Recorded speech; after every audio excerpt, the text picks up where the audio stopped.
നമസ്കാരം. ഇന്നത്തെ news time നോക്കാം. ആദ്യം തലക്കെട്ടുകൾ.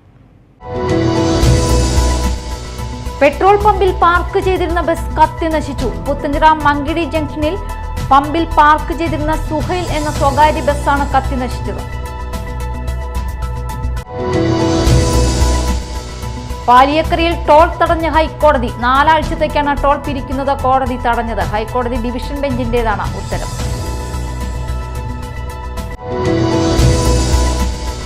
പെരിഞ്ഞനം കൊറ്റംകുളത്ത് ക്ഷേത്രത്തിൽ മോഷണം. 1 പവൻ സ്വർണ്ണത്താലിയും ഭണ്ഡാരങ്ങളും കവർന്നു. കൊറ്റംകുളം പടിഞ്ഞാറ ചൂരക്കോട്ട് ഭഗവതി ക്ഷേത്രത്തിലാണ് മോഷണം നടന്നത്.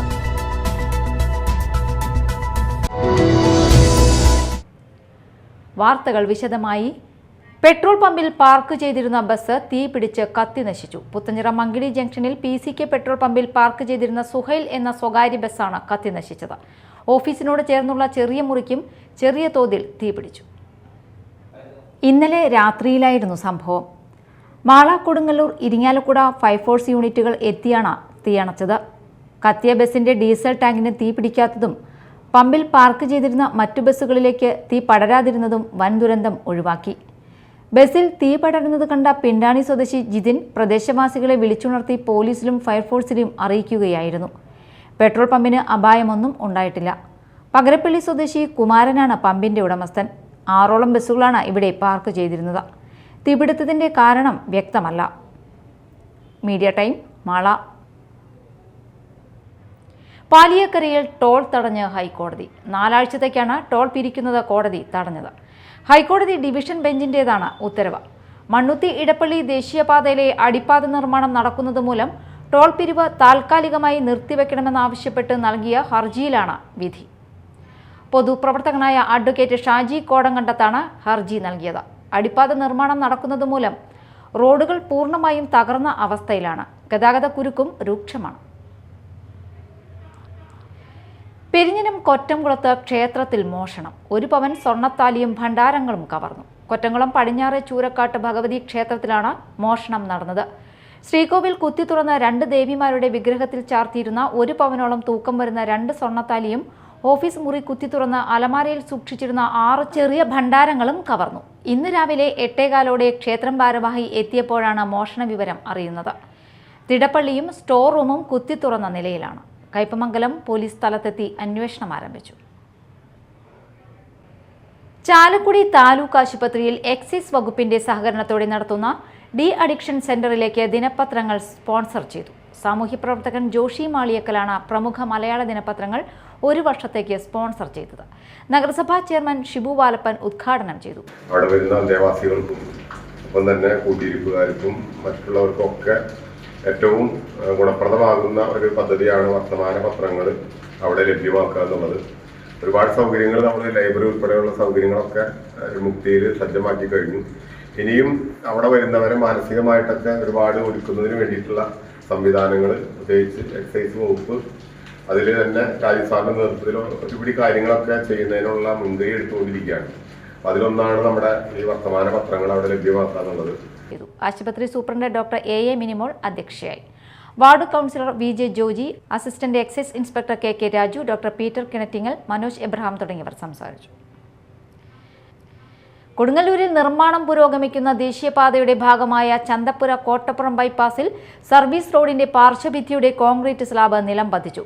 വൻ അപകടം ഒഴിവായി. ചൊവ്വാഴ്ച വൈകിട്ട് റോഡിലൂടെ വാഹനങ്ങൾ കടന്നു പോകുന്നതിനിടെയായിരുന്നു സംഭവം. സംഭവ സമയത്ത് അതുവഴി വന്ന ലോറി തലനാരിഴയ്ക്കാണ് അപകടത്തിൽ നിന്നും രക്ഷപ്പെട്ടത്. പ്രധാന റോഡിൽ നിർമ്മാണ പ്രവൃത്തിയിൽ ഏർപ്പെട്ടിരുന്ന JCB തട്ടിയാണ് കോൺക്രീറ്റ് സ്ലാബ് നിലം പതിച്ചതെന്ന് ദൃക്സാക്ഷികൾ പറഞ്ഞു. ഇക്കഴിഞ്ഞ ദിവസം കോട്ടപ്പുറത്ത് നിർമ്മാണം നടക്കുന്ന റോഡിലെ കുഴിയിൽ വീണ് ലോറി അപകടത്തിൽപ്പെട്ടിരുന്നു. 100 കണക്കിന് വാഹനങ്ങൾ കടന്നുപോകുന്ന ദേശീയപാതയിൽ സുരക്ഷാ മുൻകരുതലുകൾ ഇല്ലാതെയാണ് നിർമ്മാണ പ്രവർത്തനങ്ങൾ നടക്കുന്നതെന്ന പരാതി നിരന്തരം ഉയരുന്നുണ്ടെങ്കിലും അധികൃതരുടെ ഭാഗത്തു നിന്നും നടപടി ഉണ്ടാകുന്നില്ല. മുൻകൂട്ടി നിശ്ചയിച്ച അറിയിപ്പ് നൽകിയ സമരത്തിന്റെ വേദി നിഷേധിച്ച ചാലക്കുടി KSEB ഉദ്യോഗസ്ഥരുടെ നടപടിയിൽ പ്രതിഷേധിച്ച് ഒറ്റയാൾ സമരം. സാമൂഹ്യ പ്രവർത്തകൻ ജയൻ പട്ടത്താണ് വീപ്പയ്ക്ക് മുകളിൽ കസേരയിട്ടിരുന്ന് ഒറ്റയാൾ സമരം നടത്തിയത്. മഴക്കാലത്ത് പെരിങ്ങൽകുത്ത് ഡാമിലെ ജലനിരപ്പ് 415 ലിറ്ററിൽ നിലനിർത്തണമെന്നാവശ്യപ്പെട്ട് ചാലക്കുടി റിവർ പ്രൊട്ടക്ഷൻ ഫോറത്തിന്റെ നേതൃത്വത്തിൽ KSEBക്ക് മുന്നിൽ ബഹുജന പ്രതിഷേധ ധർണ നടത്താൻ തീരുമാനിച്ചിരുന്നു. ഇത് സംബന്ധിച്ച് KSEBക്ക് അറിയിപ്പ് നൽകുകയും ചെയ്തു. എന്നാൽ ചൊവ്വാഴ്ച സമരത്തിനെത്തിയപ്പോൾ KSEBിക്ക് മുന്നിൽ സമരം നടത്താൻ അനുവദിച്ചില്ല. തുടർന്ന് കലാഭവൻ മണി പാർക്കിന് മുന്നിൽ സമരം നടത്തുകയും ചെയ്തു. KSEB ഉദ്യോഗസ്ഥരുടെ ധിക്കാരത്തിൽ പ്രതിഷേധിച്ചാണ് ജയൻ പട്ടത്ത് സമരം നടത്തിയത്. ഇന്ന് രാവിലെ എല്ലാം കഴിഞ്ഞ് ഇവിടെ ഫുൾ സെറ്റ് ചെയ്തതിന് ശേഷമാണ് അവർ പറയുന്നത്, അപ്പോൾ സ്റ്റേഷനിലേക്ക് വിളിച്ചു പറഞ്ഞു ഇവിടെ ഇരിക്കാൻ പാടില്ല. അങ്ങനെ 9:10 കഴിഞ്ഞപ്പോഴാണ് നമ്മൾ ഈ മൊത്തം എല്ലാ സമരപ്പന്തലും അയച്ച് അവിടെ തുടങ്ങിയത്. ശരിക്കും പറഞ്ഞാൽ KSEB എല്ലാ രീതിയിലും ചൂഷണം ചെയ്തുകൊണ്ടിരിക്കുക, എല്ലാ രീതിയിലും. ഇപ്പം നമുക്കറിയാം 4 ഡാമുകളും നിറഞ്ഞ് കവിഞ്ഞിരിക്കുക, 95% വെള്ളം നിറഞ്ഞിരിക്കുക. പെരിങ്ങലിൽ ഏത് നിമിഷവും പെരിങ്ങലിൽ വെള്ളം പെട്ടെന്ന് കയറി വരാം. ഒരു 2018 സംഭവിച്ചില്ലെങ്കിലും അതിനെ തുടർന്നുള്ള പ്രളയം ഒക്കെ ഈ ദിവസങ്ങളിൽ സംഭവിക്കാവുന്നതേ ഉള്ളൂ. ഇപ്പോൾ എല്ലാവരും തന്നെ ഇന്ന് റെഡ് അലർട്ട് പ്രഖ്യാപിച്ചുകൊണ്ട് രാവിലത്തെ മഴ ആരംഭിച്ചപ്പോൾ തന്നെ എല്ലാവരും കിടക്കും കെട്ടും സാധനങ്ങളൊക്കെ കെട്ടി പൊക്കത്തേക്ക് വെച്ച് തുടങ്ങി. കാരണം പേടി, എല്ലാവർക്കും പേടിയാണ്. ഇപ്പോൾ KSEB ശരിക്കും പറഞ്ഞാൽ കുരങ്ങളിപ്പിക്കുക. ശരിക്കും പറഞ്ഞാൽ പ്രധാന വാർത്തകൾ വീണ്ടും.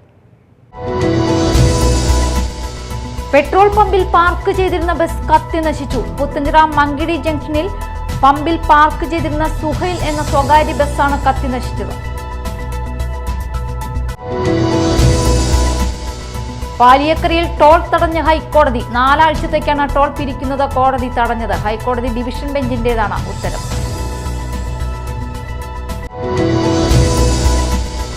പെരിഞ്ഞനം കൊറ്റംകുളത്ത് ക്ഷേത്രത്തിൽ മോഷണം. 1 പവൻ സ്വർണ്ണത്താലിയും ഭണ്ഡാരങ്ങളും കവർന്നു. കൊറ്റംകുളം പടിഞ്ഞാറ ചൂരക്കോട്ട് ഭഗവതി ക്ഷേത്രത്തിലാണ് മോഷണം നടന്നത്.